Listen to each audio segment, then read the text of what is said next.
ఓం అరుణాం కరుణాతరంగితాక్షిం ధృతపాశాం కుశపుష్పబాణచాపాం అణిమాదిభిరావృతాం మయూకైః అహమిచ్చేవి విభావయే భవానీ. ఓం శ్రీ విజయవాడ కనకదుర్గాదేవ్యై నమః. ఓం శ్రీ దుర్గామల్లేశ్వరాభ్యాం నమః. మనకి ఈ సాధన లేనిదే కర్మ అనేటటువంటిది క్షయం కాదు. ప్రతి ఒక్కళ్ళు కూడా చూడండి, పాత తరం నుంచి ఏ గాయత్రి మంత్రం అనుష్ఠానమో లేకపోతే లలితా సహస్రమో విష్ణు సహస్రమో ఏదో ఒకటి ఒక ఉపాసనా దేవతని ఉపాసిస్తూ మరి వీళ్ళంతా కూడా ముందుకెళ్ళేవారు. జాతక ఫలాలు రావాలంటే ఈ మధ్యకాలంలో ఏమైపోయిందంటే, ఏమండి యూట్యూబ్లో చెప్పే జ్యోతిష్కుల కంటే మేమే బెటర్ అండి అని కస్టమర్స్ వీళ్ళు చాలా ఆస్ట్రాలజీని చాలా ఈజీగా తీసుకుంటున్నారు. లేకపోతే పొట్టి శ్రీరామ్ యూనివర్సిటీకి వెళ్ళి నేర్చేసుకుంటాం, లేకపోతే ఇంకో చోట ఎక్కడో మేము ఎంఏ ఆస్ట్రాలజీ చేసాం, ఇవన్నీ ఏమీ కుదరవండి. జ్యోతిష శాస్త్రం అనేటటువంటిది ఒక గురు పరంపరలో రావాలి. ఋషులందరూ ఏ ఎంఏ ఆస్ట్రాలజీలు అవి ఇవి యూనివర్సిటీల్లో చేయించారా వాళ్ళ శిష్యులకి? కాబట్టి జ్యోతిష శాస్త్రాన్ని ఒక చుక్కాని లాంటిది. ఇది మనం పూర్వజన్మ చేసినటువంటి కర్మల్ని, మరి ఇప్పుడు రేపు అనుభవించబోయేటటువంటి కష్టాల్ని సుఖాల్ని వీటినన్నిటిని కూడా అది చూపించి మార్చుకో నువ్వు అని చెప్తుంది. అయితే దాన్ని ఫలదీపికను తీసుకొచ్చి ఈ రెమెడీస్ చేస్తే ఇలా అయిపోద్ది, ఆ రెమెడీస్ చేస్తే ఇలా అయిపోద్దని అతిగా ప్రచారం చేయడం వల్ల మొత్తం ఉన్నది పోయే ఉంచుకున్నది పోయే అన్నట్టుగా జ్యోతిష శాస్త్రంలో దానిపైన ఆ శాస్త్రం మీద నమ్మకం పోగొట్టేశారు. కాబట్టి మొట్టమొదటగా ఏంటంటే జ్యోతిష శాస్త్రం అనేటటువంటిది నేర్చుకుంటే వచ్చేది కాదు. ఇది ఫస్ట్ పాయింట్. ఎవరైతే ఎంఏ ఆస్ట్రాలజీలు చేసాము లేకపోతే ఈ చేసాము అని వాళ్ళని చూసి మేము కూడా చేసేస్తామని అనుకోవడం అది కేవలము మూర్ఖత్వమే అవుతుంది. గురు పరంపరలో సాధనా పరంగా రావాలి. మా గురువు గారు మధుర కృష్ణమూర్తి శాస్త్రి గారు మొత్తం యావత్ ప్రపంచంలోనే నెంబర్ 1 జ్యోతిష్కులుగా, ఇండియన్ ఆస్ట్రాలజికల్ సొసైటీకి ప్రెసిడెంట్గా, రాజమండ్రిలో ఆయనకి తిరుగులేనటువంటి పేరు ప్రపంచం అంతా. Shakuntala Devi last 10 years world human computer ఆమె రావడము, మేము ఉమారామలింగ కళ్యాణ మండపంలో జ్యోతిష సదస్సులు పెడితే అక్కడికి రావడము, ఆమెకు మేము మా గురుగారు ముహూర్తాలు పెట్టడం ఇవన్నీ చేసేవారు. అలాగే బెంగళూరు వెంకటరామన్ గారు వీళ్ళంతా కూడా వచ్చేవారు. అది మా గురుగారు సర్కిల్. అది గురు పరంపరగా రావాలి. అలాగే ఈ సాధన అనేటటువంటిది ముఖ్యం. ఎవరో ఒక దేవత ఆరాధన ఉండాలి, లేకపోతే జ్యోతిష శాస్త్రం ఫలించదు, ప్రిడిక్షన్స్ చెప్పలేము. అలాగే మోడర్న్ సైన్స్ని కూడా మనము దాన్ని బ్లెండ్ చేయాలి. ప్రాచీనమైనటువంటి ఈ ఋషి శాస్త్రాన్ని, ఋషిప్రోక్తమైన జ్యోతిష్ శాస్త్రాన్ని. అందువలన మనకి శంబాల గ్రామం అని ఇప్పుడు ఈ మధ్యకాలంలో సినిమా వచ్చింది చూడండి మీరు. శంబాల బై ముల్లపూడి సత్యనారాయణమూర్తి అని మీరు యూట్యూబ్లో చూడండి, కొడితే వస్తుంది. అందులో కాన్సెప్ట్ ఏమిటంటే the first landscape on the earth. మొట్టమొదటగా ఏర్పడినటువంటి భూభాగము బ్రహ్మదేవుడు సృష్టించిన దాంట్లో మొట్టమొదటి భూభాగం అని నేను చెప్తున్నాను. ఇప్పుడు వీడియోస్ అన్నీ చూడండి. అందులో ఇప్పుడు మొన్న సినిమా శంబాల సినిమా వచ్చింది కదా, మరి ఆ సినిమాలో same zoological survey of India మనకు సర్టిఫై చేసిందని నేను చెప్పాను అక్కడ. అది ఎక్కడండి? రాంచీ దగ్గర 120 కిలోమీటర్ల దగ్గర ఆనందనగర్ అని గూగుల్ చేయండి, యూట్యూబ్లో చూడండి వస్తుంది. అక్కడ అదే శంబాలా నగరం, పురూలియా జిల్లా, వెస్ట్ బెంగాల్లో నేను చెప్పాను. అది మా గురువుగారు అయినటువంటి ప్రభాత్ రంజన్ సర్కార్, ఈయన ఎవరో కాదు, సుభాష్ చంద్రబోస్ మేనల్లుడు ఆయన. ఆయన చెప్పినటువంటి ఈ యొక్క శంబాలా గ్రామం, అక్కడ ఫాసిల్స్ తీసాం. ఫాసిల్స్ అంటే ఏంటంటే 1,00,000 సంవత్సరాల, కోట్ల సంవత్సరాల క్రితం పూలులు, డైనోసర్లు ఇవన్నీ కూడా ఉంటాయి. అవన్నీ రాకుగా, వాటి స్కల్స్ అన్నీ కూడా రాకుగా మారతాయి, రాయిగా. అవన్నీ కూడా మేము లేక్ గార్డెన్స్లో కలకటాలో మా గురువుగారి యొక్క మధుమైంచ అని మా గురువుగారి క్వార్టర్స్లో ఇప్పటికీ ఉన్నది ఇంటర్నేషనల్ ఎగ్జిబిషన్. అది ఎలా అంటే కంప్లీట్ ఆనందనగర్లో కూడా ఉన్నాయి. కాబట్టి ఇవి ఎలాగైతే స్వామి వివేకానంద గారు గాంధీ పోర్బందర్ గాంధీ ఆశ్రమం, మహాత్మా గాంధీ ఆశ్రమంలో ఎలాగైతే మీరు వెళ్ళి చూడగలుగుతారో అలా ఎగ్జిబిషన్గా మేము పెట్టాం. కాబట్టి ఇది వరల్డ్లోనే ఐక్యరాజ్య సమితిలో సభ్యత్వం ఉన్నటువంటి సంస్థ ఆనంద మార్గ అంటే. అలాగే ఈ యొక్క ఆ, ఈ అక్కడికి వెళ్ళి మనము ఈ ఫాసిల్స్ని చూడొచ్చు అనమాట. అదే మీటిఆర్ కింద ఆకాశంలో నుంచి ఒక ఆ, ఇంకొక ప్లానెట్ యొక్క భాగం పడినట్టుగా సినిమాలో చూపించారు. అలాగే దీన్ని సర్టిఫై చేసేది జులాజికల్ సర్వే ఆఫ్ ఇండియా అని చెప్పాను. ఇది భూభాగం సర్టిఫై చేసింది.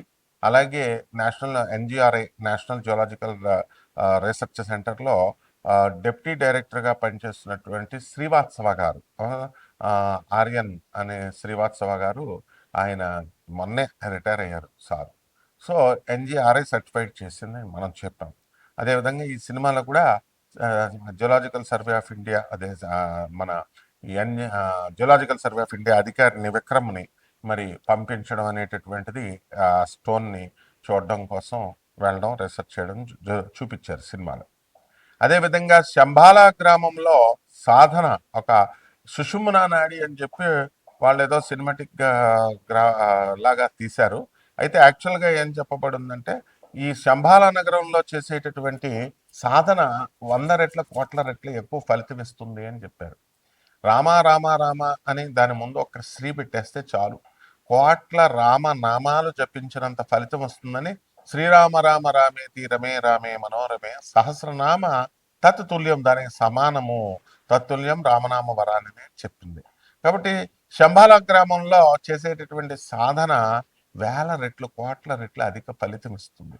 ఇది మనం చాలా మెచ్చుకోవాలి. ఎందువలంటే మనం చెప్పినటువంటి కాన్సెప్ట్ అప్పట్లో కూడా శక్తి సినిమాలో మెహర్ బాబా గారు, మెహర్ రమేష్ గారు జూనియర్ ఎన్టీఆర్ గారిని హీరోగా పెట్టినప్పుడు ఈ బెజవాడ కనకదుర్గమ్మ తల్లి కాన్సెప్ట్ని మా గురువు గారు ప్రధాన పూజారి అయినటువంటి బెజవాడ కనకదుర్గమ్మ దేవస్థానం అర్చకులు మన దత్తాత్రేయ శర్మ గారు ఆ స్టోరీ కాన్సెప్ట్ ఇచ్చారు. అప్పుడు నేను ఉన్నాను. అక్కడ కూడా ఏం చెప్తారంటే 18 శక్తిపీఠాలకి సమష్టి స్వరూపం విజయవాడ అని చెప్తాం మేము, బెజవాడ కనకదుర్గమ్మ దేవస్థానం. అలా 18 శక్తిపీఠాలకి సెట్లు వేసి అక్కడ ఈజిప్ట్లో ఉన్నటువంటి విలన్ వచ్చి ఒక స్తంభాన్ని ఈ ఒక మోడల్ వేశారు బెజవాడ దుర్గాదేవి గుడిలాగా, సమష్టి స్వరూపంలాగా. ఆ పీఠాన్ని ఇలా కొడితే అక్కడ అష్టాదశ శక్తి పీఠాలు కదిలిపోతాయి. అక్కడ కూడా మా గురువు గారు చెప్పిన కాన్సెప్ట్నే ఎగ్జాక్ట్గా మెహర్ రమేష్ గారు చక్కగా ఆయన చెప్పడం జరిగింది. అలాగే ఆయన యొక్క వీడియో పార్ట్ 4 రిలీజ్లో, శక్తి పార్ట్ 4 రిలీజ్లో ఆయన మా గురుగారి పేరు చెప్తూ కృతజ్ఞతలు చెల్లించుకున్నారు. అలాగే ఇక్కడ శంబాల గ్రామంలో కాన్సెప్ట్లో కూడా ఇక్కడ సాధన అనేటటువంటిది ఈ సినిమాలో చాలా మెచ్చుకోవాలి మనం. ఎందువల్లంటే ఇప్పుడు ఈ కాలంలో మైథలాజికల్ స్టోరీస్ తీస్తూ బాగా యూట్యూబ్లో వచ్చినటువంటి వాళ్ళు ఫేమ్ అవ్వాలని కేవలం ఉద్దేశంతో తప్ప, శంబాల అనేది ఎక్కడో హిమాలయాల అవతల ఉంటుంది, 64 అడుగుల మనుషులతో నేను చూశాను, నేను వెళ్ళాను, మనుషులు వెళ్ళలేరు, తర్వాత శివపార్వతులు మాకు భోజనం పెట్టారులాగా ఇదంతా పిచ్చి పిచ్చిగా చెప్తూ మైథలాజికల్ స్టోరీ అది అని చెప్పుకొచ్చారు. వాళ్ళకంటే ఎగ్జాక్ట్గా మనం ఈ చిత్ర నిర్మాతల్ని, దర్శకుల్ని, ఆ రైటర్ని మనం చాలా చక్కగా అభినందించాలి. ఎందుకంటే ఒరిజినల్ ఫ్యాక్ట్తో చూపించారు. ఆ శంబాల గ్రామం ఎక్కడో కాదు, సెర్చ్ చేసుకోండి, Anand Nagar, West Bengal, Purulia, Pundag railway station పేరు, పిన్ కోడ్ మెట్లతో సహా సినిమాను చూపించారు. కాబట్టి మీరంతా కూడా ప్రతి సంవత్సరం కూడా 2 సార్లు జరుగుతుందండి అక్కడ ధర్మ మహా సమ్మేళనము. ఆనంద్ మార్గ డిఎంఎస్ అని కొట్టండి, వచ్చేస్తుంది యూట్యూబ్లో. 10,000 మంది సాధువులు, లక్షల మంది భక్తులు, వీళ్ళంతా కూడా బాబా నామ్ కేవలం అనేటటువంటి మంత్రంతో వీళ్ళంతా కూడా అక్కడ కీర్తన చేస్తారు. అంటే అల్టిమేట్ మంత్రము కలియుగాంతానికి వచ్చేసరికి శంబాలా గ్రామంలో చేసే మంత్రం బాబా నామ్ కేవలం. ఎలా ఓం నమ శివాయ, ఓం నమో నారాయణయ, బం బం బాబా అని ఎలాగో ఆ శివుడి మంత్రం అనమాట. కాబట్టి మనం ఇలాంటి విశేషాలు మనం ఎన్నో తెలుసుకుందాం. ఆ శంబాలా గ్రామాన్ని ఈ ద్వాదశ రాజులు అక్కడి నుంచి పడినటువంటి మీటిఆర్, ఆ రాయి ఏ విధంగా అయితే ఆ సుషుమ్న ఆ వైరస్ ని వాళ్ళకు వచ్చే ఆ సినిమాలో చిన్నపిల్లలకు అందరికి వచ్చే వైరస్ ని గుడి గంటల ధ్వనులతో, ఆ దీప సౌండ్లతో అది ఎలాగైతే అదృశ్యం చేశారో, నెగిటివ్ ఎనర్జీని తీసేశారో, అలాగా శంబాలా గ్రామంలో ఉన్నటువంటి ఆ యొక్క వైబ్రేషన్స్ ఈ 12 ద్వాదశ రాసులకి ఆ బాబానాం కీర్తనం కేవలం అనేటటువంటి కీర్తన చేయడం ద్వారా ఆ సౌండ్ వల్ల, ఆ సౌండ్ ఎనర్జీ వల్ల మనలో ఉన్నటువంటి దగ్గరుండక్కర్లేదు అనమాట. సౌండ్ ఎనర్జీ బాబా నామ్ కేవలం మీ ఇంట్లోనే చేసుకోవచ్చు. మీ ఇంట్లోనే చేసుకోవడం ద్వారా అక్కడ మీలో ఉన్నటువంటి నెగిటివ్ ఎనర్జీ ఏదైతే ఉందో ఆ నెగిటివ్ ఎనర్జీని మీరు పోగొట్టేసుకోవచ్చు. కావాల్సి ఆ సినిమా కూడా చూడండి, శంబాలా సినిమా చూడండి, అందులో నెగిటివ్ ఎనర్జీ ఎలా పోయిందో. అలాగే బాబా నామ్ కేవలం అనే కీర్తనతో, అది సుప్రీం అల్టిమేట్ మంత్రం, అది ఓం నమ శివాయ అష్టాక్షరి మంత్రం అది. కాబట్టి దానికిలాగా మీరు చేసుకోవచ్చు. అవన్నీ కూడా సీక్రెట్స్ చెప్తాం. అందువల్ల ఇదంతా మా స్టూడెంట్స్కి మేము చెప్తున్నాం కాబట్టి ఇది టోటల్గా సెంట్రల్ గవర్నమెంట్కి తెలిసినటువంటిది. టోటల్గా highly educated Nobel prize winner అయినటువంటి డాక్టర్ రవిబాత్రా, మా గురువు గారు ప్రభాత్ రంజన్ సర్కార్ గారు శిష్యుడు, ఆయన ఇచ్చినటువంటి ప్రగతిశీల ప్రయోజక తత్వం ప్రౌట్ అనేటటువంటి సిద్ధాంతంతో ఆయన దాని మీద వర్క్ చేసి నోబెల్ ప్రైజ్ తెచ్చుకున్నాడు.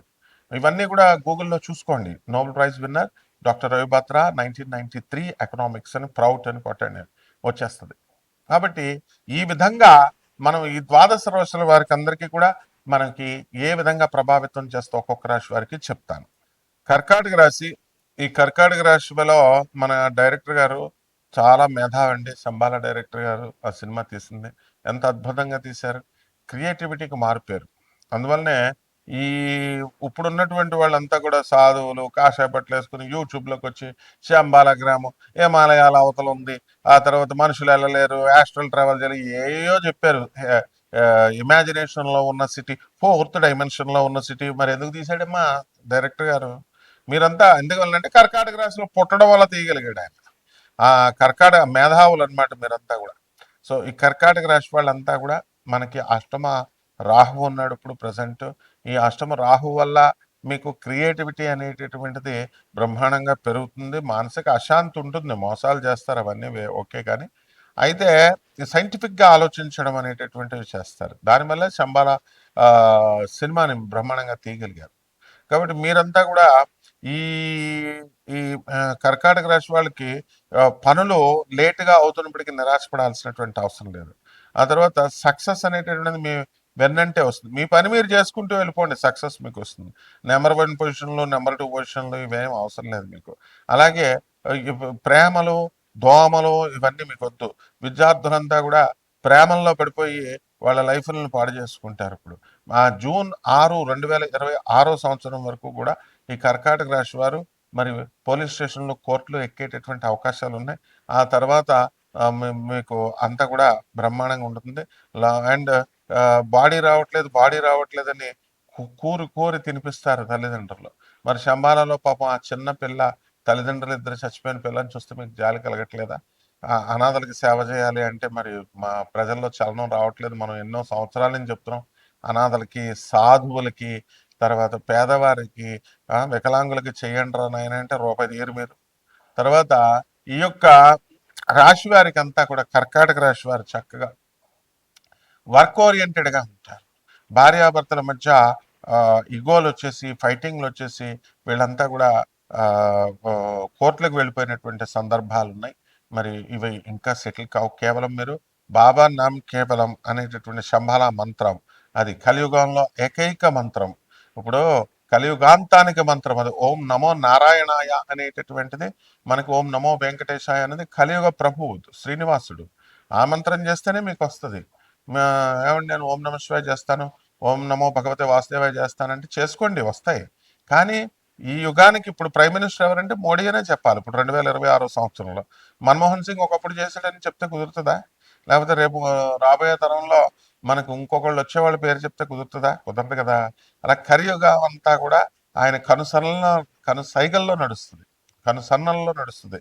అందుకనే ఓం నమో వెంకటేశాయ అంటాం. అయితే దాని తదనంతరం కలియుగ అంతానికి మంత్రం ఇచ్చారు. కలికి అవతారం వస్తాడు అని చెప్పారు కదా. శంబాల మంత్రం బాబా నాం కేవలం. బాబా అంటే ఏదో సాయిబాబానో లేకపోతే అలా అది కాదు నాయన. బాబా అంటే బంభం బాబా, శివుడు అనమాట. బంభం బాబా అదే.